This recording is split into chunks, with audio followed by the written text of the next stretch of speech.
The first time the HOA president tried to throw me off my own property, I was standing in the front yard with a lawnmower in my hands and grass clippings on my boots. She marched right up to me and said, "Tell the owner his little rental experiment is over." I almost laughed because I was the owner and that woman had just made the worst mistake of her year. I bought that house about 5 years earlier in a gated community 45 minutes from where I lived and worked. It was supposed to be simple, a clean investment on a quiet street with mature trees and well-kept homes. I never planned to live there. The house made more sense as a rental. My tenant was a freelance graphic designer who worked from home, paid early every month, kept the place spotless, and took better care of the yard than most owners did. She was quiet, respectful, professional, exactly the kind of tenant anybody should want. For years, things were easy. I paid my dues, followed the rules, and barely thought about the HOA. Then they elected a new board president. Within weeks, she was sending notices about mailbox colors, driveway parking, trash cans, lawn height, decorations, every petty little thing you can imagine. And wherever she went, there was this smug sidekick trailing behind her with a clipboard. She hated renters. Not bad renters, not loud renters, just renters. To her, tenants were temporary. Temporary meant undesirable, and undesirable meant beneath the vision she had for the neighborhood. I figured facts still mattered. Bylaws still mattered. Common sense still mattered. That was adorable of me. One Thursday afternoon, my tenant called and I could hear the strain in her voice immediately. She said somebody had taped a notice to her front door while she was out getting coffee. Not mailed it, not emailed it. Taped it right to the door where the whole street could see it. The notice claimed her lease was unauthorized, that she had 14 days to vacate, and that if she didn't leave, she'd be fined $250 a day. It was on official-looking HOA letterhead signed by the board president. It also said the board had passed a rule requiring rental arrangements to be pre-approved, and since no approval had been sought, the lease was invalid. Like this woman thought an HOA board was suddenly a courthouse. I read that thing 3 times, and each time I got angrier. They had no authority to void a legal lease. They were trying to apply a rule retroactively, and the notice was addressed to current occupant. They didn't even know my tenant's name. No homework, no due diligence, just arrogance with toner. I told my tenant not to pack a single box. I told her to document everything, every letter, every fine, every date, every time somebody came snooping around. I told her to buy a binder.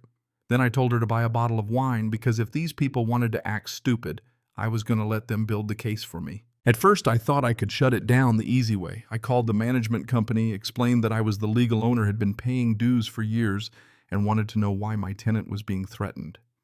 The woman on the phone started polite, then I gave her the address, and suddenly everything changed. The account was flagged, she said. Legal review. She'd call me back. I called again and again. Hold music transfers, vague answers, dead ends. It became obvious somebody had told them not to talk to me. So I drove out to the property. The grass needed mowing anyway, and I wanted to check on my tenant in person. I was halfway through the front yard when I saw the board president coming down the sidewalk with her clipboard sidekick. She walked right up and said loud enough for half the block to hear, "You need to tell the owner his little rental experiment is over. This neighborhood is for families, not transients." I nodded, kept my face straight. I'll pass the message along. And right there I realized something beautiful. These people had been so blinded by their own assumptions, they never once considered the guy mowing the lawn might actually own the house. So I let them keep believing it. For the next few weeks, I came by more often. Yard work, small repairs, carrying mulch just enough to stay visible. Every time one of them saw me, they'd smirk, hand me warnings, and tell me to make sure the owner understood. Meanwhile, the harassment got worse. My tenant got fined because the grass was supposedly a 1/4 inch too long. Then her car, a clean, newer sedan, was suddenly an eyesore. Then the trash cans were out too early. Then the doormat was the wrong color. Then the internet technician's van had stayed in the driveway too long while fixing her connection. Every few days, another notice appeared until the invented fines climbed past $2,000. And I watched my tenant go from annoyed to anxious to genuinely scared. The final threat crossed a line so hard it almost didn't feel real. They posted a final eviction warning saying that if she didn't leave within 48 hours, they would change the locks under their so-called emergency powers. That's when it stopped being petty and started becoming dangerous. Because once someone is foolish enough to put an illegal lockout threat in writing, they're no longer just a bully, they're evidence. I sent one formal dispute letter by certified mail exactly as required by the HOA bylaws. Clean, calm, no drama. They ignored it, didn't respond, didn't acknowledge it, didn't follow their own procedure. While they were taping threats to my tenant's door, I was at my kitchen table at night reading bylaws, state statutes, tenant protection law, and HOA enforcement rules. And buried in that paperwork was the part that made me finally smile. If a board member harassed a tenant without proper cause and acted outside official procedure, both the HOA and the individual board members could be exposed to liability, including legal fees and damages. In other words, they hadn't just bullied my tenant. They had made it personal. I got referred to a real estate attorney who specialized in HOA law, and she took one look at the binder. My tenant had built photos, notices, fines, dates, copies of everything, and said the words I'd been hoping to hear. These people are in trouble. Then came the annual HOA meeting. Tuesday night community center, about 30 homeowners bracing for a boring argument about landscaping. At the front sat the board president and her clipboard sidekick, smug and polished and completely certain they were the adults in the room. The meeting dragged through finances and maintenance, and then she stood up to give her leadership report.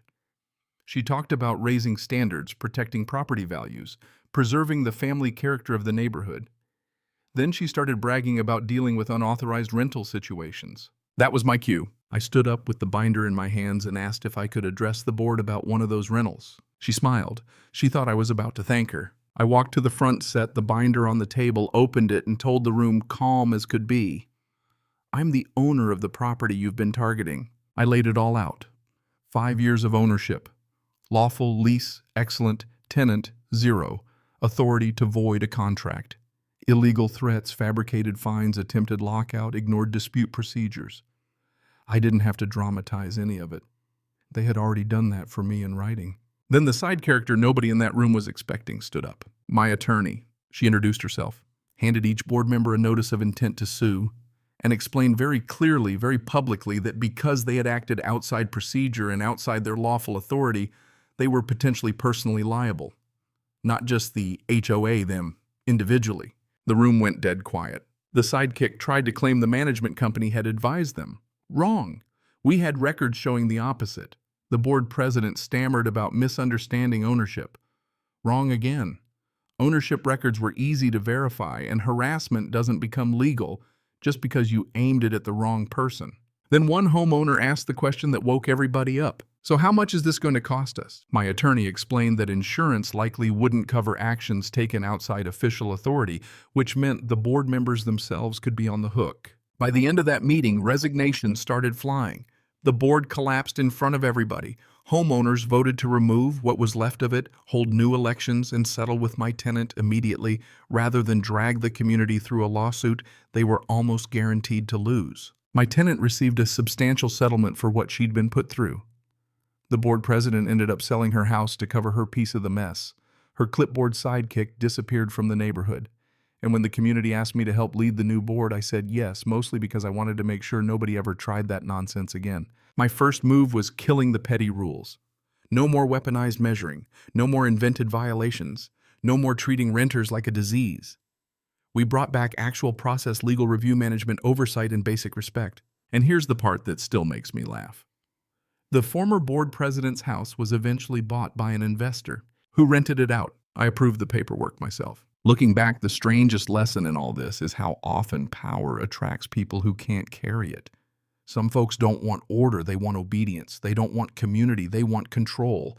And the law has a funny way of humiliating people who confuse those things for too long. What saved us wasn't rage. It wasn't some dramatic shouting match in a driveway. It was patience, paperwork, and letting arrogant people write their own confession, one threatening notice at a time. My tenant still lives there, still loves the house, and the neighborhood is quieter now.